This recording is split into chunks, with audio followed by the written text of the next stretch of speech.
Okay, good evening, everybody. Good evening, especially our guest. Unfortunately, IRINA BOLGOVA could not come personally to Vienna at the end, but we have her. You see her and you will listen to her, and hopefully Skype is functioning as well as the last time, where it was functioning excellent. So again, welcome especially Minister Jankovic and Ambassador Sramek, who are still in diplomatic businesses. I think it is very important now to discuss the situation in Russia, and of course with all the changes. Certainly Russia is, and Mr. Putin as president has been very successful in the past years. But as it is with all successes, new challenges arise. Challenges at home for himself. What should he do after 2024, I think? How is his life planning, but not only for him, but especially also for Russia, because there are still a lot of challenges, economic challenges, political challenges at home he has to deal with. But also internationally. Has been successful in many ways, but on the other hand, the Ukraine issue is still open also for him, not only for the European Union, Ukraine itself. And if you look to the Middle East, what will happen when Mr. Assad is maybe controlling the whole country? Is it a good ally for the Russian president? What about Iran and the competition between Iran and Russia? What about the new disputes with Turkey about Idlib and other issues? So I think it is very good to hear from experts from Russia itself how things will probably develop in the coming years, because it's very important also for the European side. Who is our partner, opponent, and will it be more partner, more opponent in the future, and how to deal with the other big European power? And I think, for me at least, it's a European power.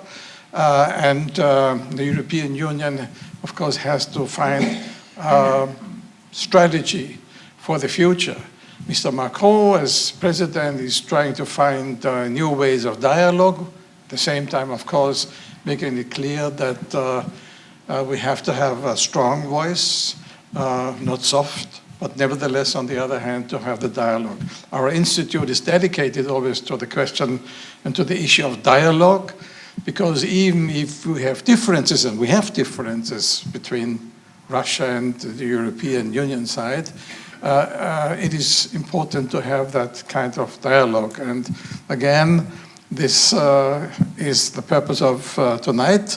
And thank you very much for Alexander DUBOWY, who was initiating this debate and will be part of the debate, because, as I said, it's much better to have a dialogue than confrontation, because confrontation could be too dangerous for all the sides. Again, thank you very much for coming, and I hand over to Stephanie FENKART, who will manage and moderate in her wonderful style this evening. Thank you. Thank you, Hannes. So also from my side, a very warm welcome. I mean, I think it's not a coincidence that so many of you came here today. I think it's a very interesting time to talk about Russia and what is going on within Russia, and also the implications it will have domestically, but also when it comes to the European Union and also more to the east. Before I go on, I would just also shortly would like to mention Alexander DUBOWY, and especially also the Research Center for Eurasian Studies, who is our cooperation partner today and who was also initially picking up this topic. So thank you very much, Alexander. Thank you. And I would also like to welcome our two guests from Russia. First, it's Greg YUDIN. You're very much welcome. And also, unfortunately, only via Skype, but I think we can see her quite well, and she can hear us well. IRINA BOLGOVA, also from Moscow right now. I mean, I think it came as a big surprise that in his annual State of the Nation speech, President Putin shook actually up the country and its political class by surprisingly calling for constitutional changes. I think it was not really seen by many that this step will come right now. And also following this step, that the whole cabinet of Medvedev resigned was also probably not foreseen in this extraordinarily short manner. Mikhail Mishustin, I would say not a very well-known Federal Tax Service, head of the Federal Tax Service, a technocrat, became new prime minister. And we also see now this limited, not this limited, but we will see some constitutional reforms maybe, and we don't really know what is going on with it. What will this implicate for Putin, its foreign policy, its power shift domestically? And I hope that in the next 1.5 hours we are going to tackle these issues with our guests, and I look forward to a very interesting discussion. I would like to start maybe first with you, Greg. Greg YUDIN is a sociologist at the Higher School of Economics, and he will share with us more, I would say, a little bit the domestical and what is going on within Russia, what civil society, what the people in Russia are thinking. And my question to you would be, what do you think? Why did Putin decide to present his constitutional reform now? I mean, it's 4 years before the official end of his terms.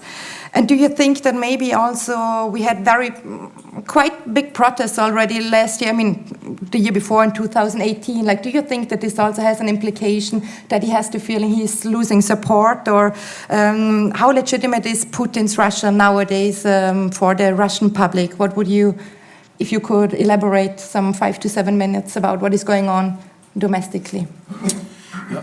First of all, I would like to thank you for the kind invitation, and thank you for these introduction words. I must confess that I just flew from Moscow yesterday, and in Moscow for almost a month already. There is this feeling of ambiguity and uncertainty about what has actually happened there.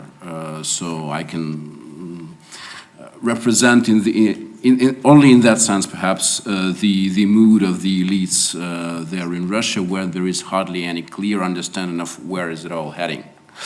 And that means that in order to stay close to the facts and not to get involved in broad speculations, we perhaps should focus on the things that can be clearly established in what has been happening so far and what we already know for sure. And I would probably point to 2 things that we know for sure, and one of them is perhaps not that obvious from the first side. So one thing we know for sure, it doesn't matter what is the meaning of those reforms suggested and those political events to come, but one thing we know for sure is that we will have a plebiscite.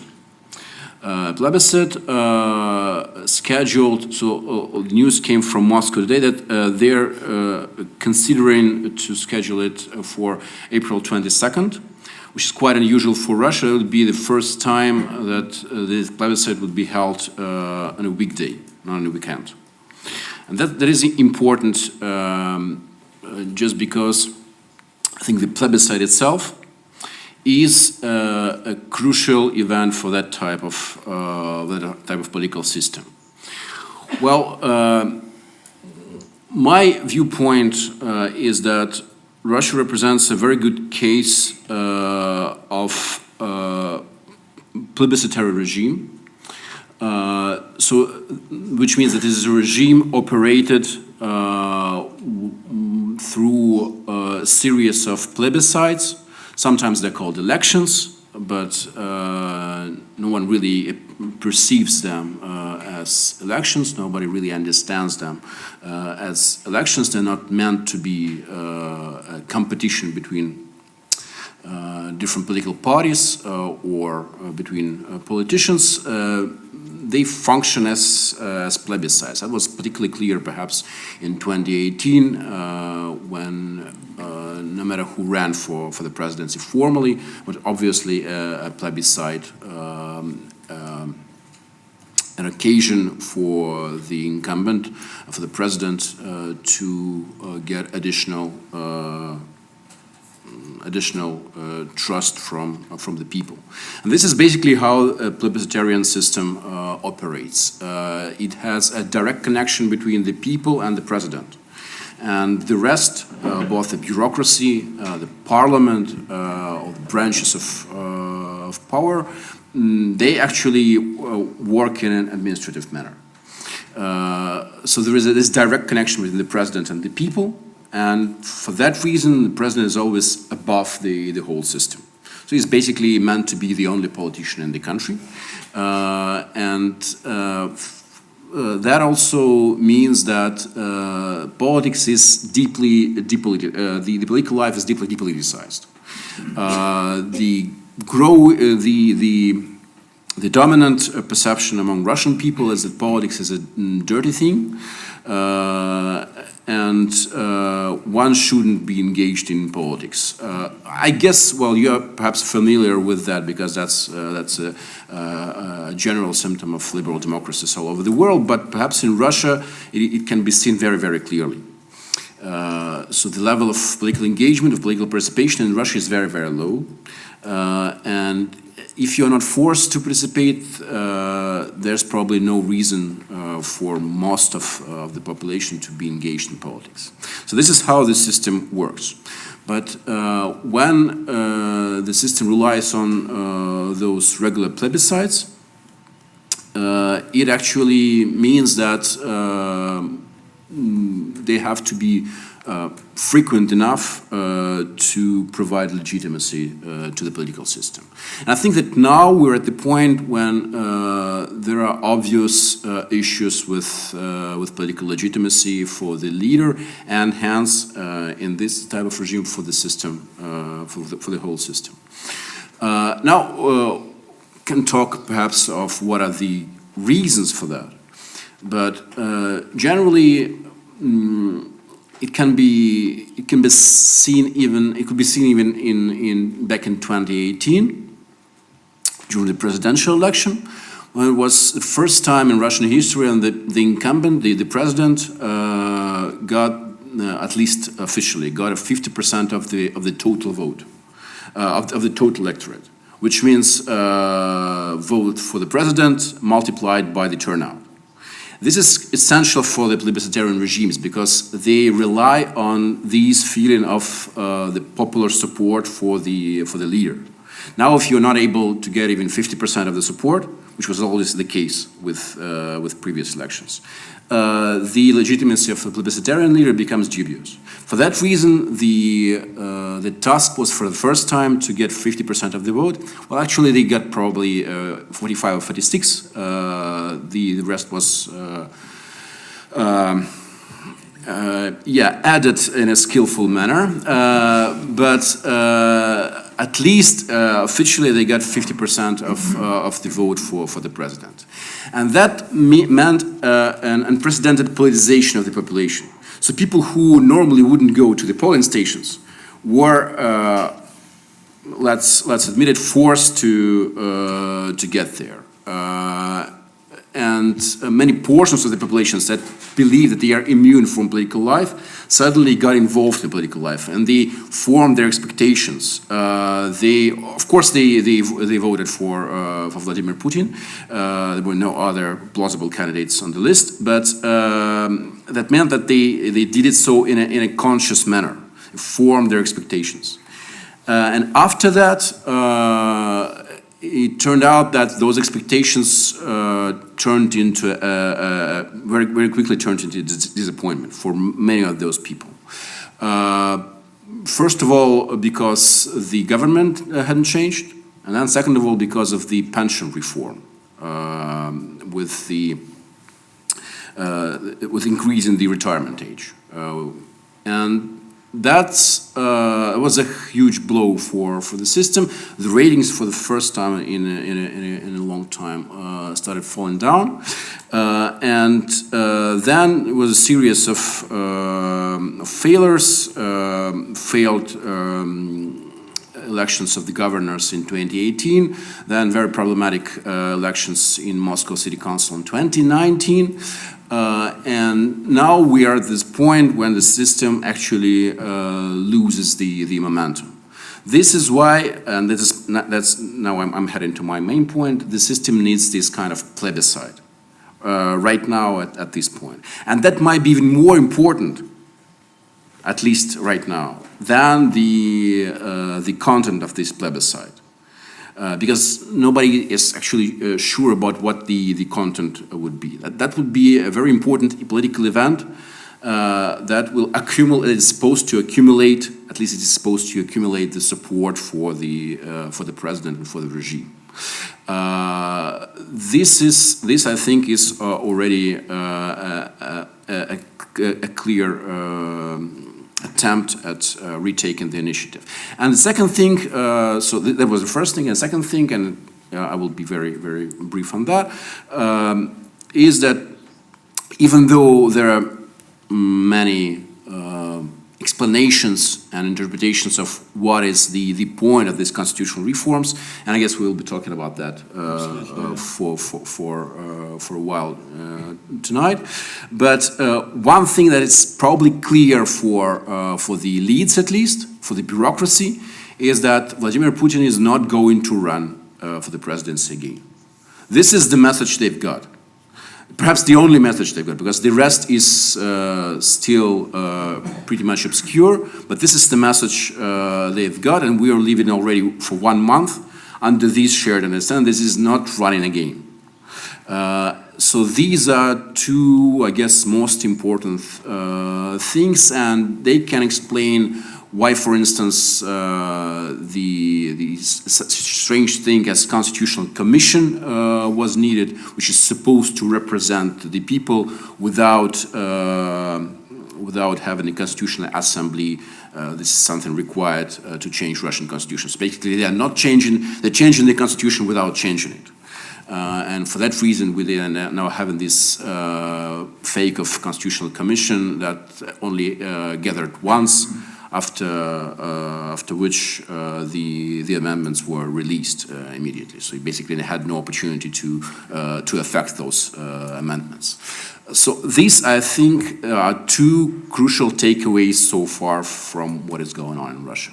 Sorry for being long. No, it's fine. Thank you very much. We can then follow up later, and also then the audience will still, I'm pretty sure, have more questions on that. But I would now say we would go to Irina Bolgova. Can you hear me? Yes. Yes, perfectly well. Very good. Irina is Associate Professor at the Moscow State Institute for International Relations. And I would like now to switch a little bit from the domestic perspective more into the foreign perspective of what this actually means for Russians, maybe foreign policy. And I would say that many commentators have highlighted that Putin will stay in power after 2024. And you just now say at least he will. Nobody knows what he's going to do exactly, but he will not be a candidate for the president anymore. But however, do you think it is likely that there will be main changes in Russia's foreign policy if you look now at the constitutional changes? Or what is Russia aiming for in its foreign policy in the years to come? What is your stance on that? Thank you very much. It's quite a new pleasure to use this format. I will try to be brief and clear as far as it's possible.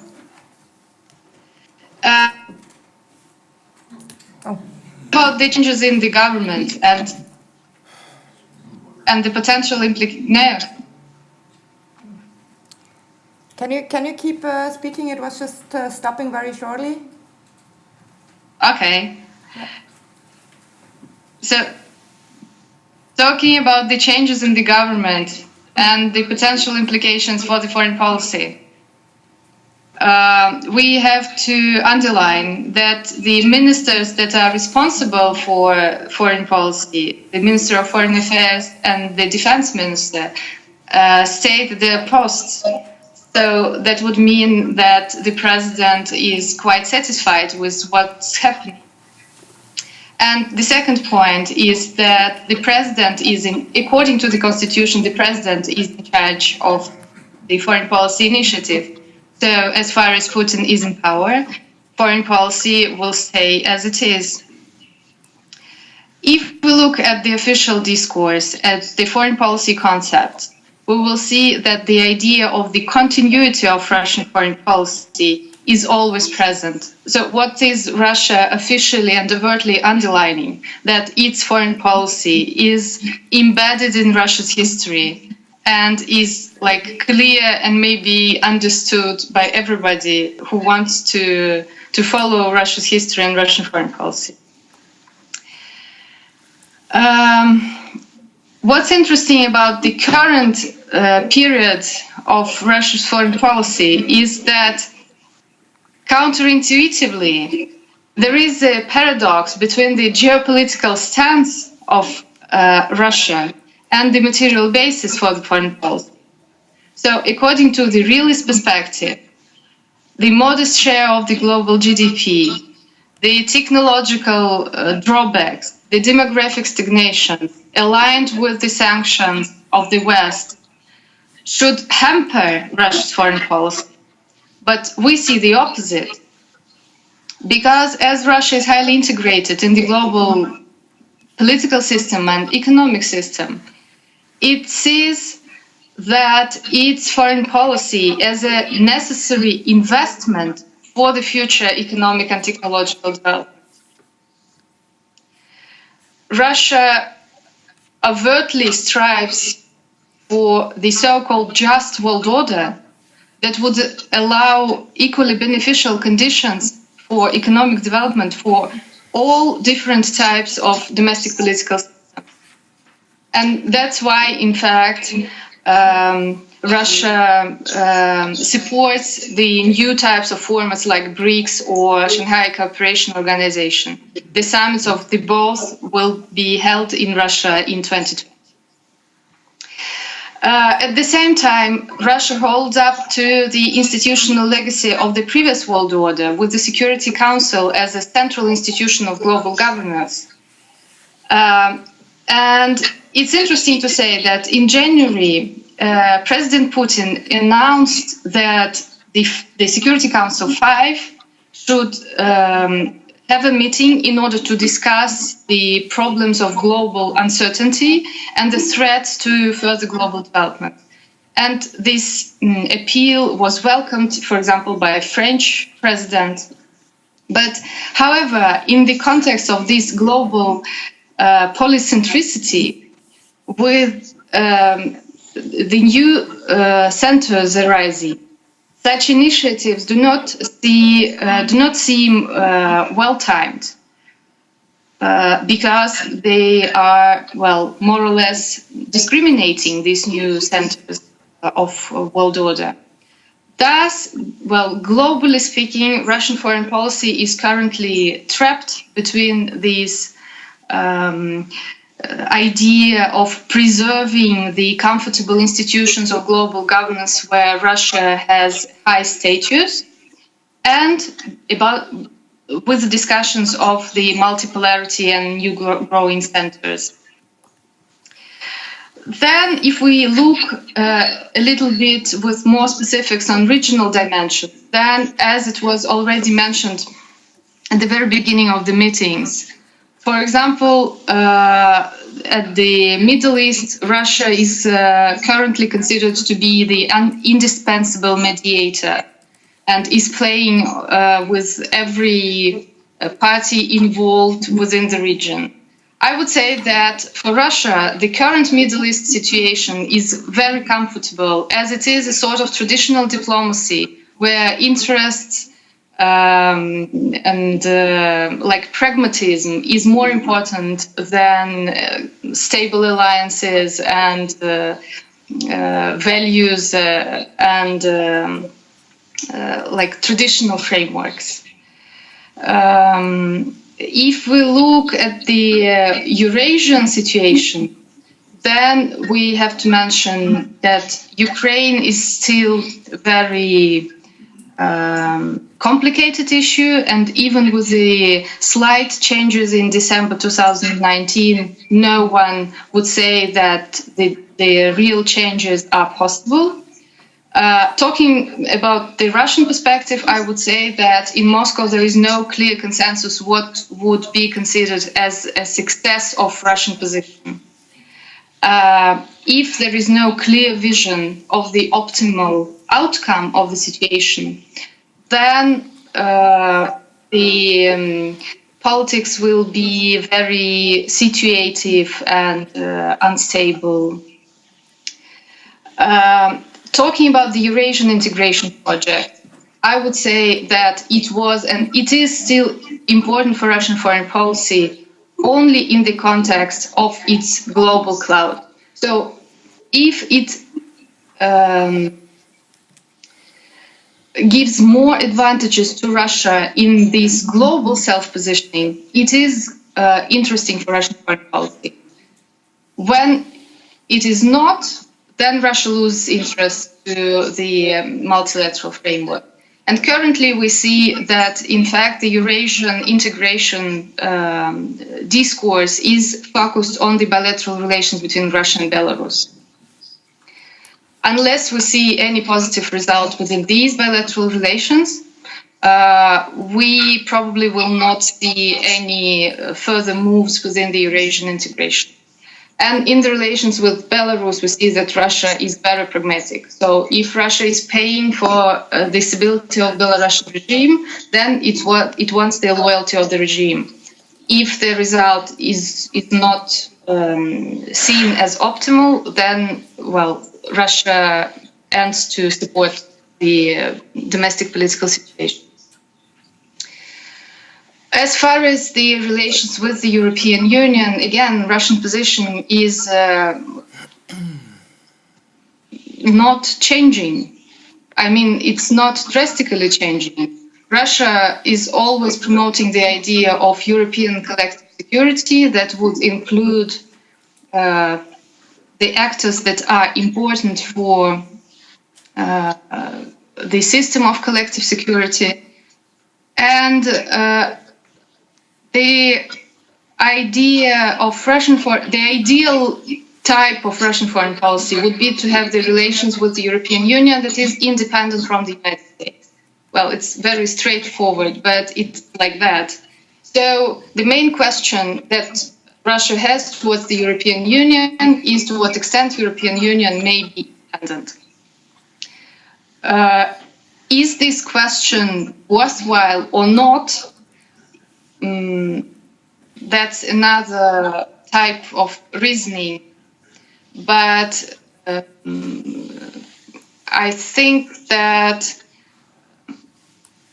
as far as the European Union is not open to the cooperation with Russia, Russia becomes more and more inclined to cooperation with China because it sees the cooperation with China as a resource for its global self-positioning.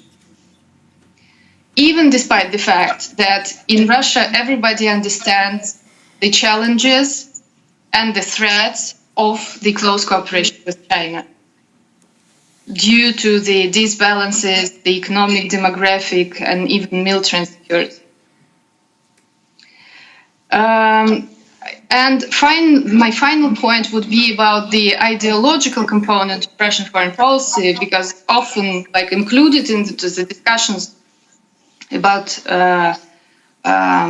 Russian self-positioning. And I would underline here again that Russian foreign policy is very pragmatic, and even we may say that it lacks strategy. It has the optimal vision, but it does not necessarily have the list of interlinked goals how to get this ideal vision. In fact, currently and internationally and domestically, the official discourse is very much dominated by the 75th anniversary of the end of the Second World War, and these wars of memories that are very present in the media in Russia and in European countries also, as far as I can see. But I would say that this ideological component in Russia is very much domestically driven and is very much directed to the consolidation of the society, much more than to the international audience and to the idea that we have to make Western audience believe that I don't know, that the history is on our side. So to conclude, I would say that Russian official discourse and Russian foreign policy in its practical realization is very open, overt, and should be clear to our partners. But I don't know, for example, you can see me, I cannot see the audience, and I cannot assess what influences your perception of me. That would be the metaphor of our relations between Russia and the European Union. Very well put. Thank you very much.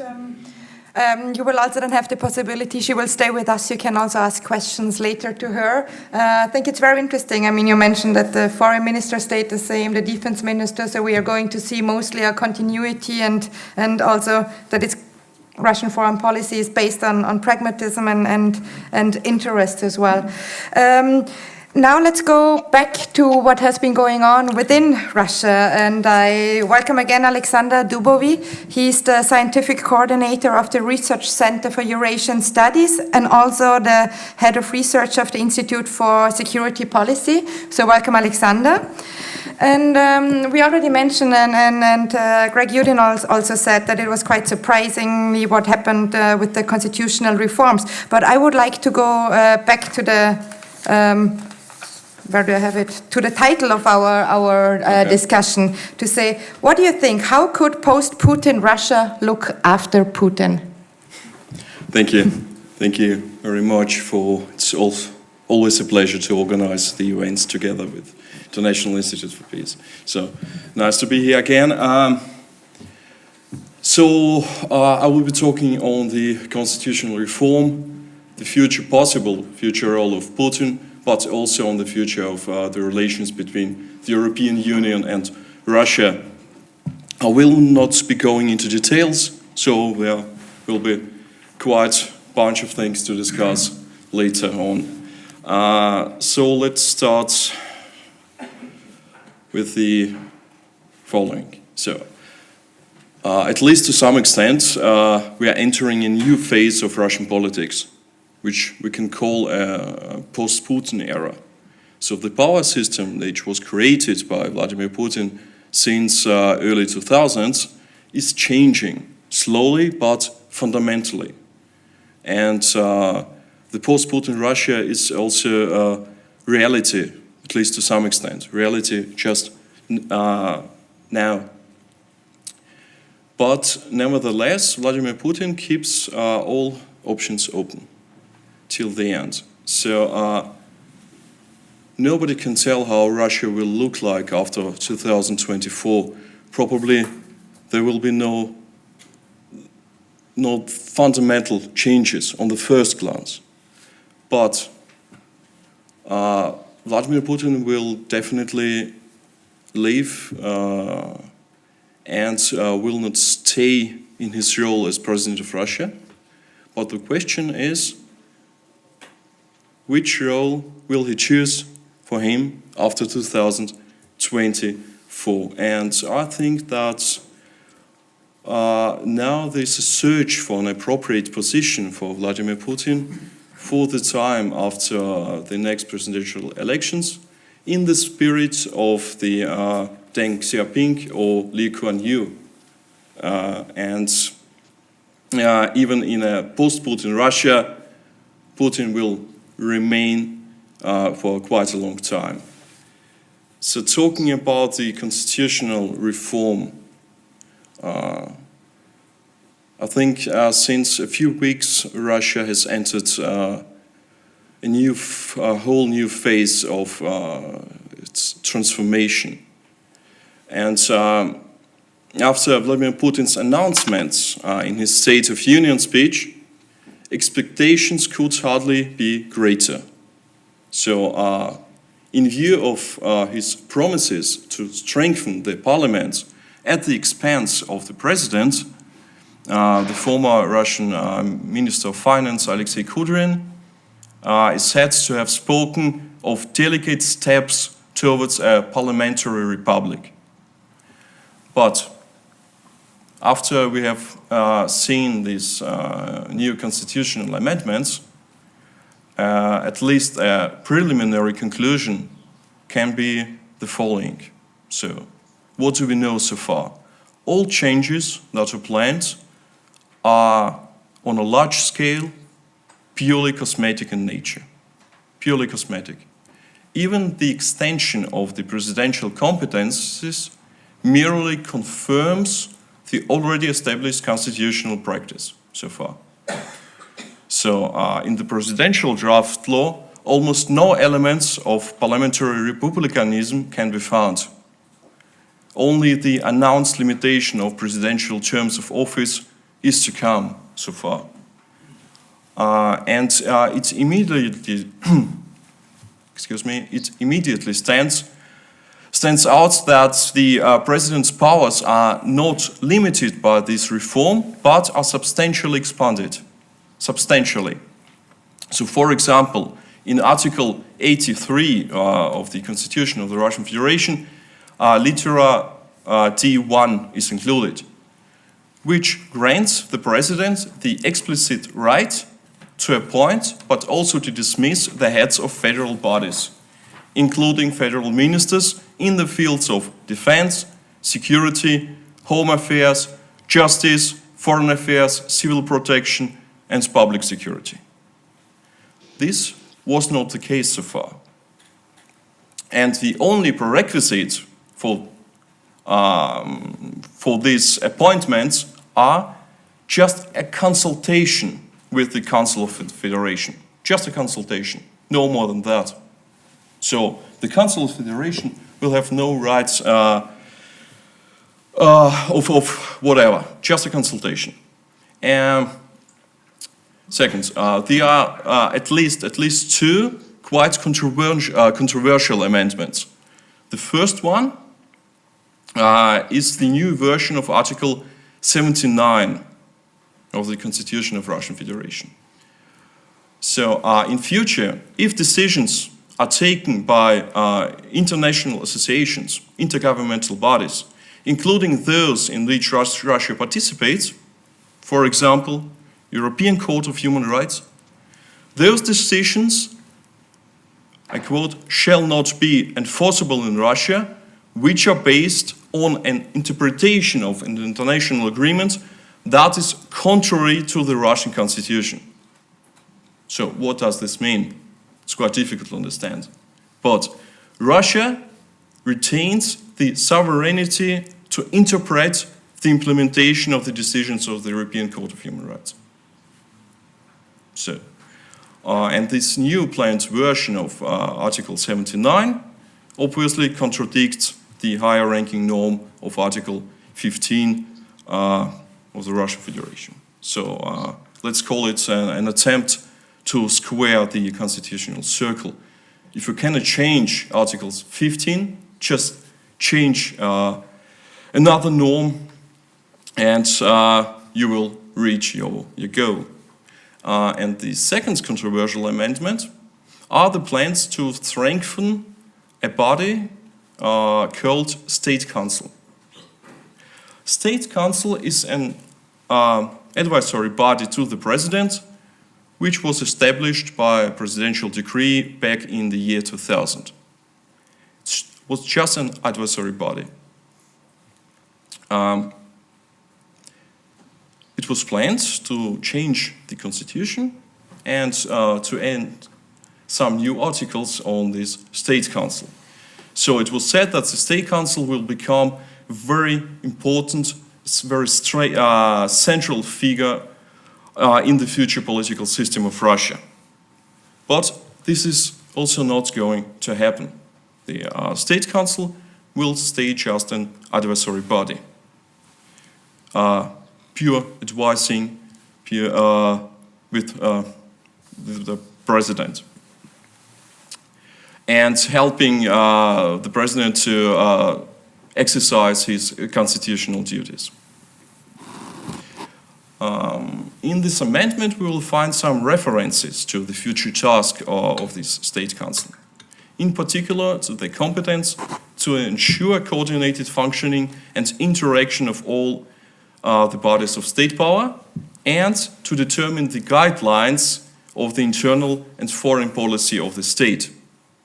But these are just literal representation of presidential competences pursuant to Articles 80 and Article 81. So it's just an indication that the functioning, that the goal of this State Council will be just an advisory one. So, so far so unclear, just these funny constitutional matters. But let's take a short look on the future of the EU-Russia relations and discuss the question, what will this constitutional reform mean for the future of our relationship with Russia? So almost nothing at all. As I said, purely cosmetic changes. I think that in the current, in the relationship between the EU and Russia, current dynamics will basically be maintained, not only in the year 2020, but also in the next 2 to 3 years.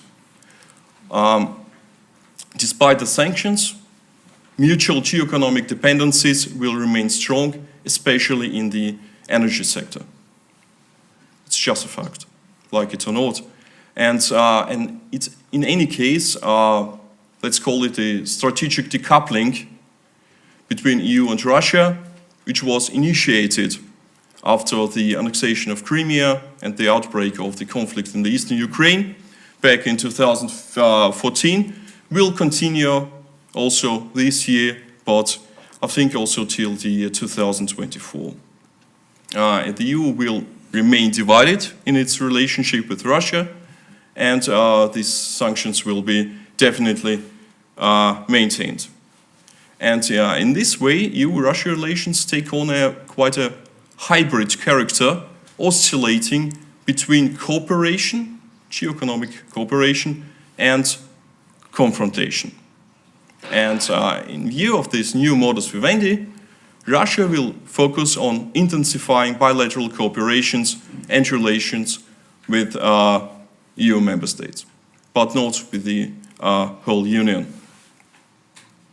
And as I said before, this year a profound transformation of the political system of the Russian Federation has started. And Russia will remain quite stable in economic, social and financial terms. But this is an interesting point. To ensure a successful internal transformation, Russia needs to stabilize its foreign policy environment. So, to ensure the internal transformation process till 2024, some of the conflicts in the post-Soviet space should be, if not solved, so at least frozen. And from this point of view, it's quite interesting if we take just a short glance on the Russian-Ukrainian policy so far. Just about 2 weeks ago, the advisor to the Russian president, Vladimir Putin, was told advisor to the president, Vladimir Putin, was the man who was just the author of the Russian-Ukraine policy since the year 2014. But the advisor to the president on the Ukraine question will change. Actually, he has already been changed. So since today it's official, Dmitry Kozak will become the next advisor on Ukraine issues. Dmitry Kozak is the deputy head of the presidential administration and very important person in this pro-Western financial economic group of Russian elites. Has a very good relationship to the new head of Ukrainian presidential administration, Andriy Yermak. And so there's at least some hope that the conflict in eastern Ukraine will be at least frozen. And that is, this conflict is not going to escalate again. So that's almost it. So what can be done from the Austrian point of view? Almost nothing. Or at least it would be better to do, not to do anything, just wait and see. Just wait and see. There is just a very little chance to change anything till 2024. I think we should wait till this transformation process has come to an end.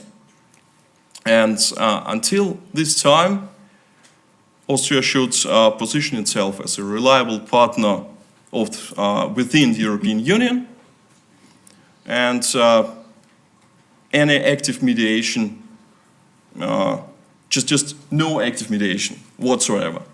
No active mediation, because it's quite impossible to influence the European Russia agenda till 2024. Just wait and see. Thank you, Alexander. So when it comes to the constitutional reform, I would say you probably then agree with Ivan Krastev when he was saying the players are being rearranged, but the conductor remains the same? Look, the conductor remains the same and the players remain the same, more or less. Yeah. Thank you very much. Maybe, Greg, YUDIN, I have one more very short question, I would say, so that we then also afterwards have then the possibility to talk to the audience as well. But do you see with what is going on, because I think it's interesting that Alexander was saying that the president actually became stronger due to this constitutional changes which are probably going to happen. And what we read... I told you, the role of the president, the constitutional role, was strengthened. Yes. But actually, his competences remained the same. Yeah, but his constitutional position was a little bit strengthened, but not more than that. And what was also strengthened, as I hear, is or will be strengthened, is the role of the parliament as well, in the sense that they are then able also to suggest ministers, which then has the president has then to accept, if I'm not mistaken. Currently, they are selected by the president and approved by the parliament, and now it's going to be the other way around. But the question goes to Greg, because my question is actually, does this give more room, from your point of view, to the opposition within Russia, or like civil society actors, or don't you see that this is going to influence at all? You mean the constitutional changes? Yes. No. Zero influence. I think actually there are perhaps three main things to discuss about those amendments, even though I generally agree that those are basically cosmetic amendments, but still there are three important things that might have strong implications. Actually two of them were already mentioned by Alexander. One of them is the priority of national law over international law. And now we have two, I would say, that's just my assessment, mutually contradictory articles in the Constitution. We are going to have them in April, of course.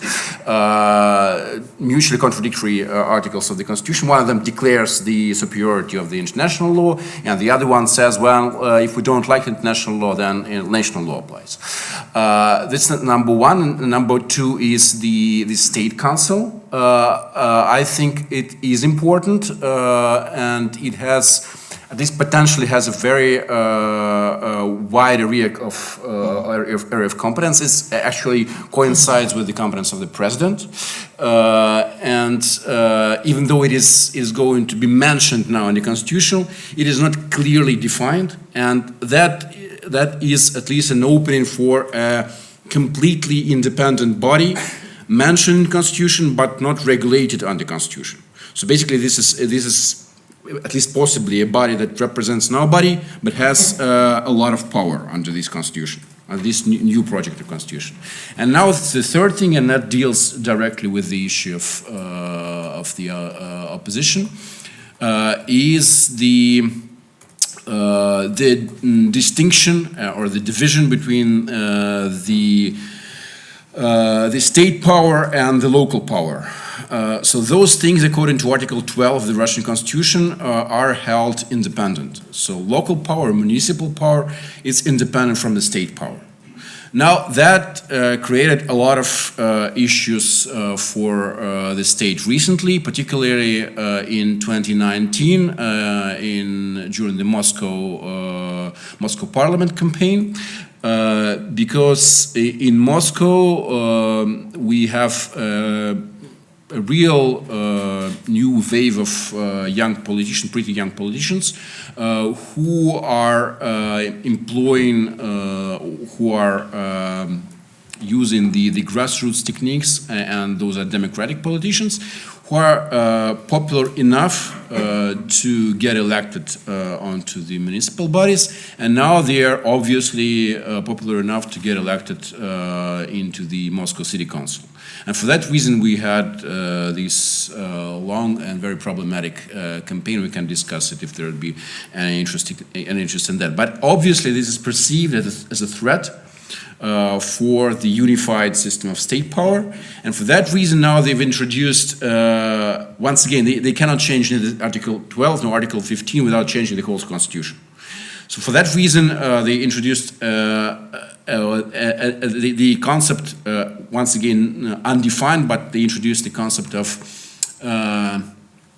unified system of public power in the Constitution, one of the other articles of the Constitution. And now it says that it is encompassing both the state power and the local power, and the municipal power. So once again we have a contradiction now. This is the second contradiction already. Article 12 says that they are independent, while this new formula of the unified public power encompasses two of them. And that was deliberately meant, of course, to limit the room for local politics, for municipal politics. We don't know so far how it's going to work. It will require probably amendments in a number of laws. But I think this is obviously a reaction to what was happening in Russia in 2019, because these democratic politics, this local politics, is now perceived as a threat to the regime. So now we already have two points of reactions. The first point and the second point, I've mentioned it, the whole idea of holding a plebiscite is obviously a reaction to the fact of losing the initiative and losing the control over the political life in Russian politics in general. Stephanie, if you allow just... Yes, please, very shortly. Two brief remarks. You're absolutely right. The State Council is only mentioned once in the Constitution. But because of that, it cannot become an influential body formally, but only in an informal way, similar to that of the presidential administration. Presidential administration is, till today, the probably most influential political informal political body in Russia, a kind of a shadow cabinet of the president. But because of that, State Council will remain dependent on the president. If president wishes, allows, and helps the State Council to become a powerful informal institution, it will become a powerful informal institution. If not, then not. And in the latter case, there will be definitely conflicts between the State Council and the presidential administration. And I don't think that Russian elites too want a conflict of two informal but very influential bodies. That's the first point, the first problem with this new State Council. The second problem is, what will be the future role of Putin? Will he become kind of secretary to the State Council? All the members of the State Council, also its secretary, will be appointed by the president. So this is so far said in the constitution. But if the president appoints the secretary of the State Council, then he can also dismiss this secretary. So if Putin becomes a secretary to the State Council, he can be dismissed by a new president at any time. That's the first problem. The second problem is, of course, also after 2024, Putin will definitely remain the most influential person within the whole Russian political system. Definitely. Just sees it this way. He is the man who built Russia. Since 20 years, he's building this house of Russia. And I don't think that he will abandon his house after 2024. So he will have to find a solution for this problem. I don't think that he will become a new prime minister. So there will not be a similar thing that we saw between 2008 and 2012. So this just change between Medvedev and Putin. This will not happen. Maybe as ultima ratio. If everything goes wrong, then again Medvedev will become the new president and Putin will become the prime minister. When everything goes wrong. But if not, Putin will remain the most influential person in this system. And if they get the position of the Secretary of the State Council, then sooner or later, I think sooner than later, there will be two centers of power in Russia, very influential ones. The first one, the new president, who is the most powerful figure within the constitutional system, and Vladimir Putin, who is the most influential figure within the political system. And in this case, there will be definitely a conflict between these two centers of gravity, centers of power. And actually, Vladimir Putin doesn't want this to happen. I don't think so, actually. So just first very short remark on the State Council. So it's this problem between the legal side of the matter and the political side of it. I think with the extension of the presidential powers, the expansion of presidential influence over the Council of the Federation, in future 10% of the members of the Council of Federation will be the so-called presidential... Appointed by the president. Thank you. And there's also another thing that was introduced during this constitutional reform, an additional veto right over parliamentary legislative initiatives. So the president has a constitutional right to withstand any legislative initiatives by the parliament. But after 22nd of April, there will be an additional veto right. Second one. So what is the Russian what is Kremlin planning, if you want so. I think this constitution reform is a reaction to the protests of 2018-2019. Kremlin wants to maintain the control during this phase of transitive power and is preparing for a probably non-cooperative State Duma after the next parliamentary elections or the elections after the next elections. But this just very last remark. Maybe this is only the first step on the way to an entire reform of the whole state system. Thank you, Alexander. One very last question from my side to Irina now, but you're also free to react to what the colleagues have been said if you would like to, so just to let you know. I would have one last question now, if we look from the perspective of the European Union, and we know that recently, I would say relations with the European Union and Russia, I mean, when we hear about the Salisbury attack, I mean, we have the sanctions, the situation in Ukraine, the incidents in the street of Kerch, so I would say the relation is not really that stable, and then of course we also have like security implications now with the abandoning of the INF treaty. We also that is also poses a security threat to Europe, I would say. But what do you think? What could be the strategy now of the European Union to look if they are able to decrease the tensions with Russia?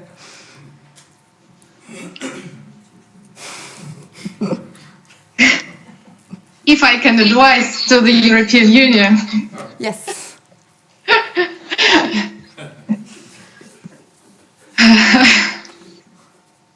Well, it's a very complicated question. I would retake Russian perspective and be very pragmatic. I think that Russia is quite tired of what's happening in the European Union. I mean, with Brexit and domestic crisis and the search for the new identity within the changing world,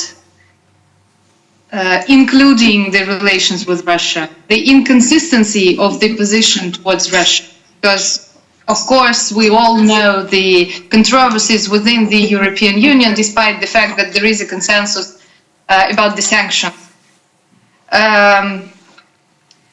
So, as I've said, Russian foreign policy is rather tired of the European Union. It does not believe in what the European Union members are sometimes saying.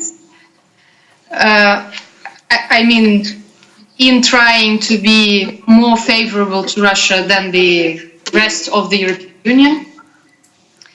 And I think that Russia is more keen on the idea of the turn to the East, the global turn, not Russian foreign policy turn, but the shift to the East. And as I've said, as Russia is looking for the resources to increase its global stance, the more time is going on, the less these resources are seen in the European Union and in the cooperation with the European Union. Maybe Russian foreign policy is wrong. But as far as I can see it, Russian foreign policy will not specifically search for the favorable attitude from the side of the European Union. If Brussels does not want Russia, then Russia is going away. It's painful for Russian identity because we are always in the situation to feel ourselves European and to be rejected as a European state.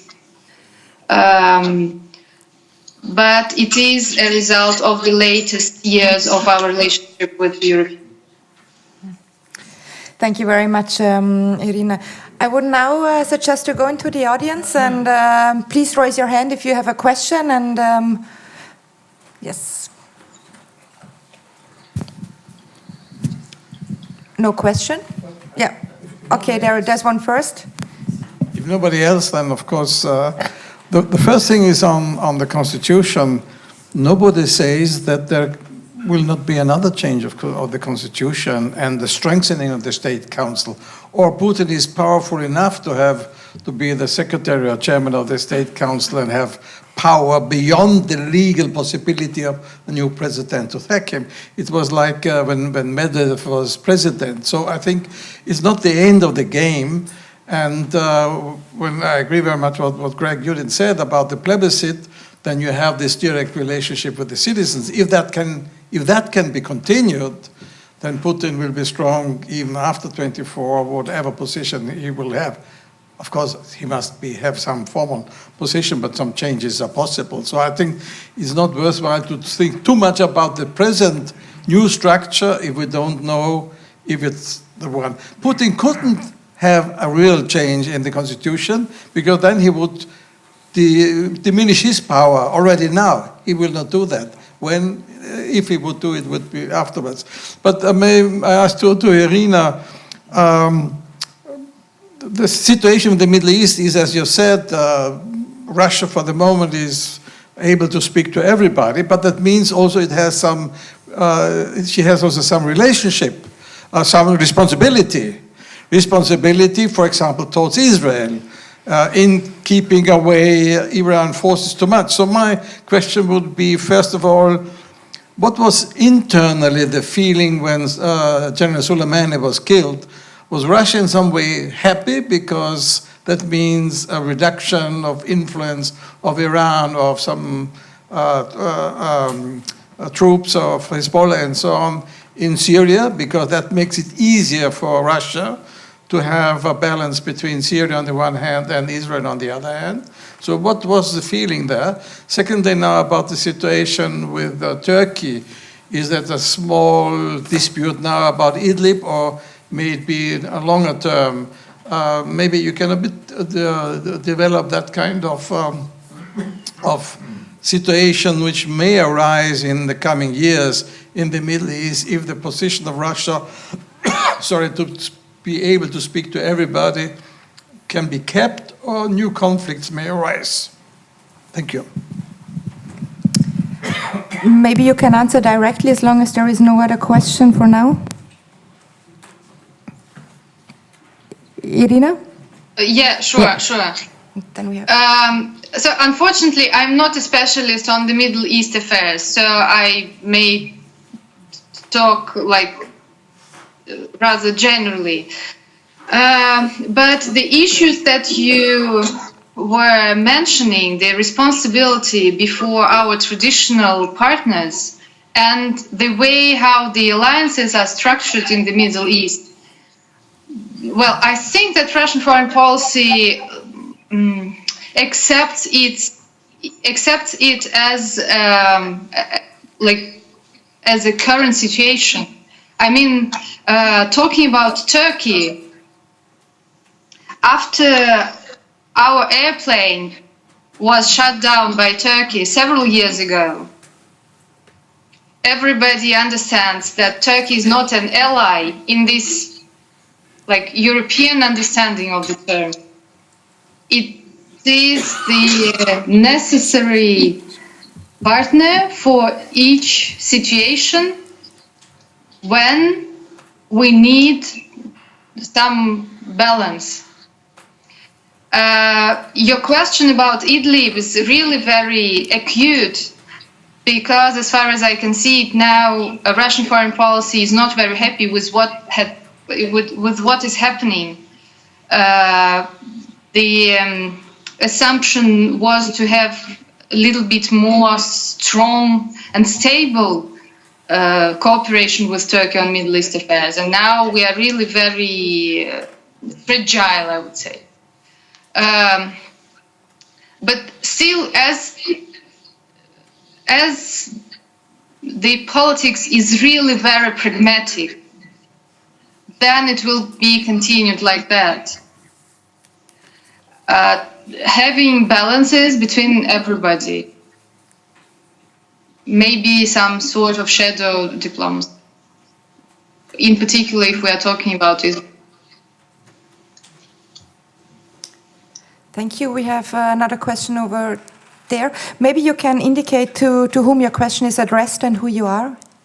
My question generally, I don't know who will be answering the question, but my question is that could Putinism be considered as a new system of governance, not only for Russia, even for some other country like Middle Eastern countries where I admire Putin? Would the system, even in Russia, could it survive biologically? President Putin too, what's a mixture of totalitarian and democratic regime for the third world, for example. Thank you. Thank you. There was another question there, and another one then after, behind her, the other lady. Hello, my question would be to Greg Yudin and Irina Bolgova.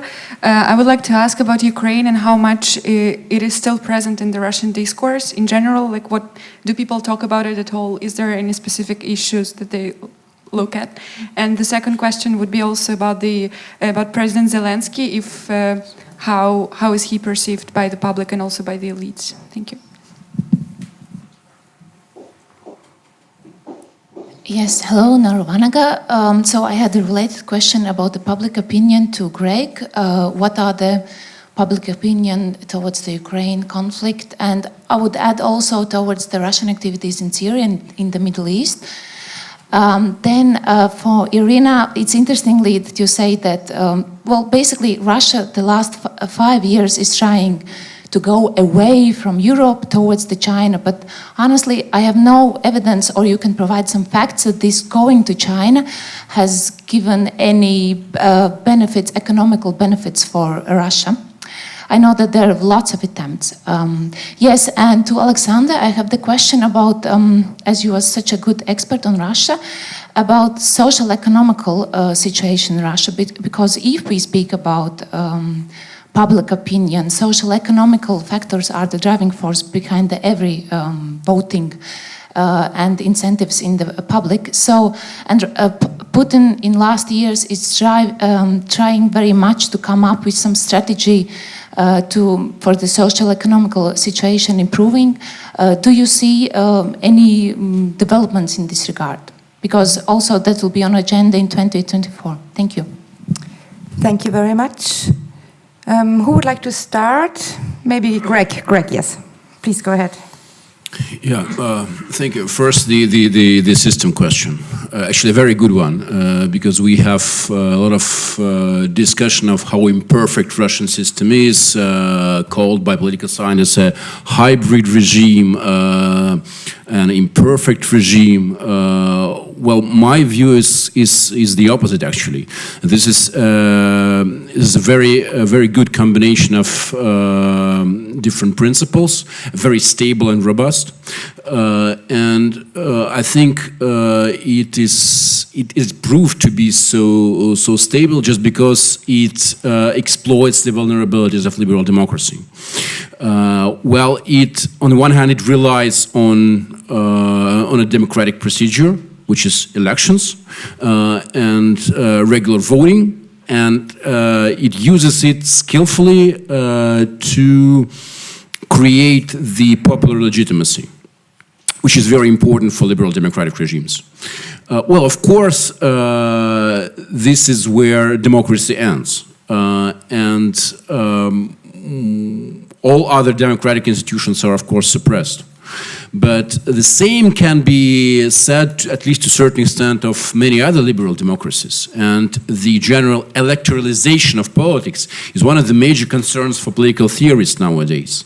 So for that reason, I think Russia was able to develop a very viable and very up-to-date system just by putting an emphasis on the elections, and for that reason, everyone has this this perception that the regime or the president himself are backed by strong popular support. So I think there is a lot of I mean, it almost invites to be adopted in other countries, in other liberal democracies. So from that point of view, I think that this is a very, very interesting type of regime that might become adopted in many other places. And we see those plebiscitarian tendencies in other countries as well. I mean, look at what is happening in the United States, where the president is behaving increasingly in the same manner. I'm not saying that he's going to violate the constitutional limitations on the number of terms. I don't feel he's heading this way. But the thing that the system invites this kind of leader.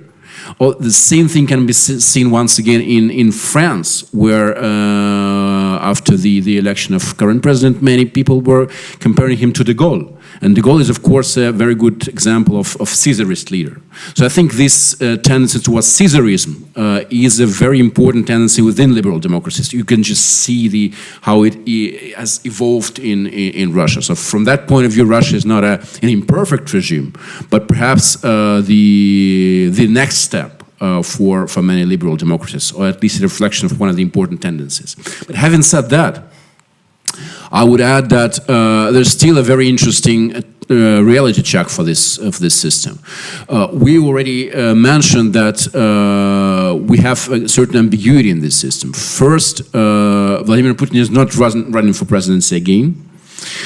But second, or on the other hand, we witness certain strengthening of presidential power according to this new constitution, or at least amended constitution. And nobody knows how it's going to play out. Because from the perspective of this type of regime, it looks like a real contradiction. You cannot strengthen your successor. It's just impossible. Not because you shouldn't do that, but just because it's impossible. As long as you're alive, the power is concentrated where you are and not where the president is. This is the attribute of a charismatic power. Probably at this point, Vladimir Putin is thinking of transforming this from an autocratic or personalist regime into a certain sort of corporate state. But I'm not sure it is going to work out just because of the nature of the system. And now the Ukraine question, or as I perceive it, the question of the public opinion towards foreign policy. Well, it is just my view that politics is pretty much about emotions rather than about rational calculation. And I think that what happened back in 2014 was that the government or the president himself were able to seize on a very important emotion of what I call the insulted sovereignty. Like the perception of being not respected properly. And that was the emotion behind those measures in foreign policy, including the annexation of Crimea, including the outbreak of the war in eastern Ukraine, including the military action in Syria. So that was the dominant emotion, and was pretty much there. But all kinds of emotion, I mean, they're temporary. They tend to evaporate sooner or later. And the scholars who are doing public opinion research, they started observing this turn towards domestic policy already back in 2018. So people are a bit tired of the foreign policy. They're rather curious about what is going to happen in Russia, in this country, and what is the agenda. And that's something which is not clear to anyone. Once again, the amendments on the constitution were announced by the president himself, and only a very, very limited number of people were aware of them. Like probably 4 or 5 people in the whole country were aware of those changes. which means that there is a demand for a clear agenda to be set. And there is also a strong doubt that this particular elite, aged as it is,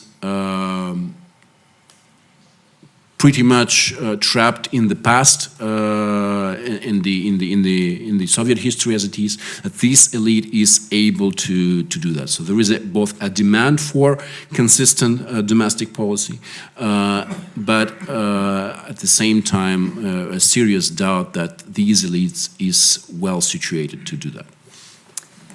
Thank you, Alexander. The social economic situation. Maybe it would be just as you wish. Okay, fine. The social economic situation, Alexander. Thank you. Look, there was a social populist rhetorics in the State of Union address. Definitely. But let's just take a bit deeper look on this one. So, Russian foreign policy is often interpreted as a continuation of the domestic policy.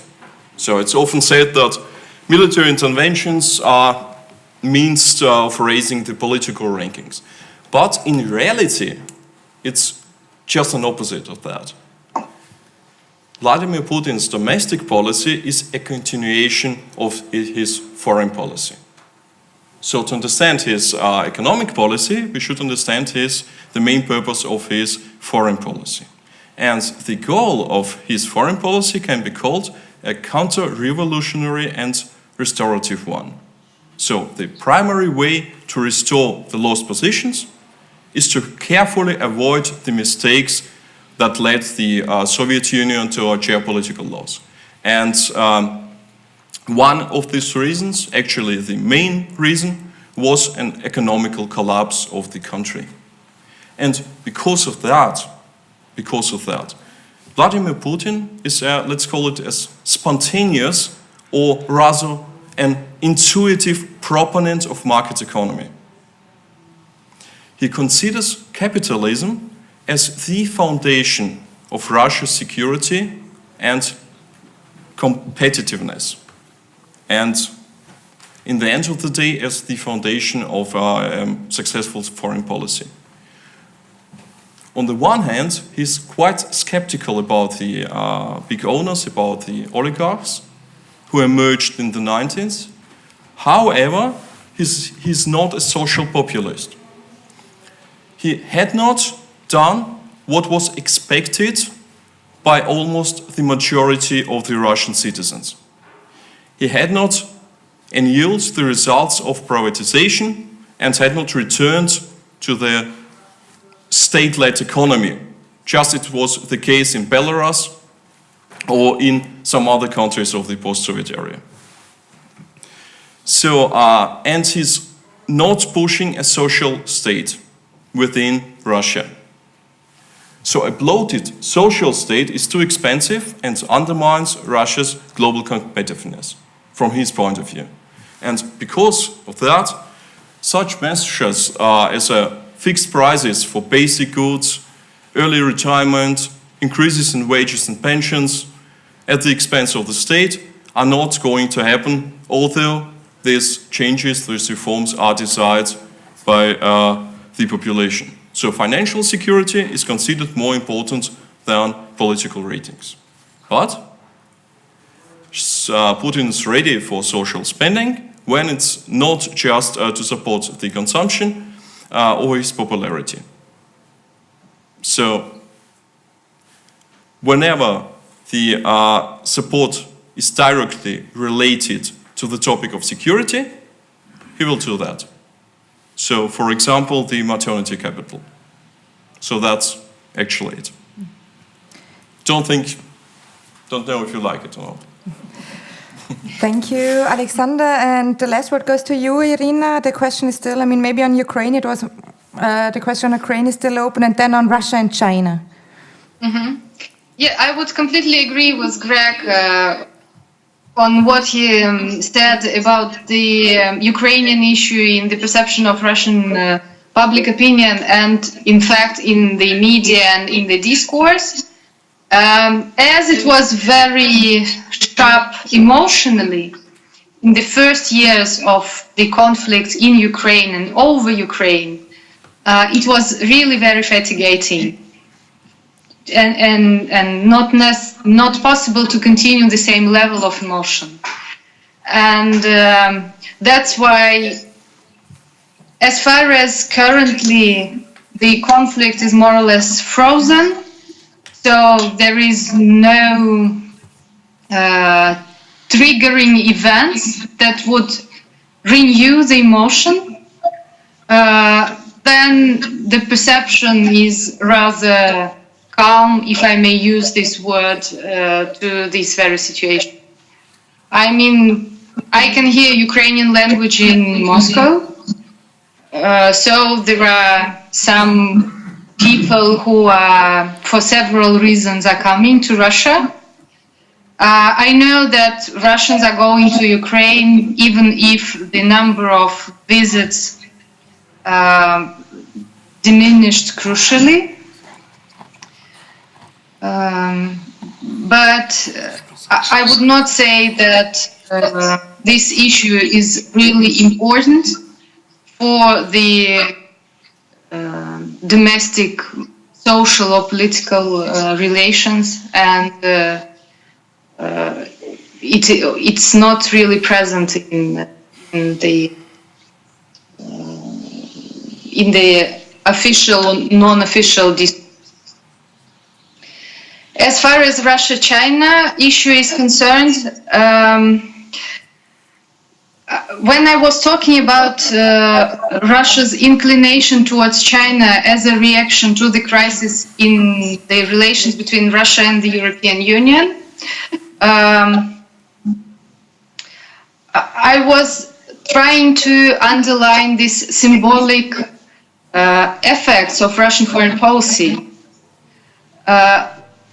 when the main goal is not to create something in common with the European Union as it was used to be in the pre-2014 period, but to try to find some benefits from the cooperation with China that is now perceived as a sort of natural partner. But of course, the substance of this cooperation with China, if compared to our wish to cooperate with the European Union, is different. And if we are talking about the economic basis for the cooperation with China, of course, everybody understands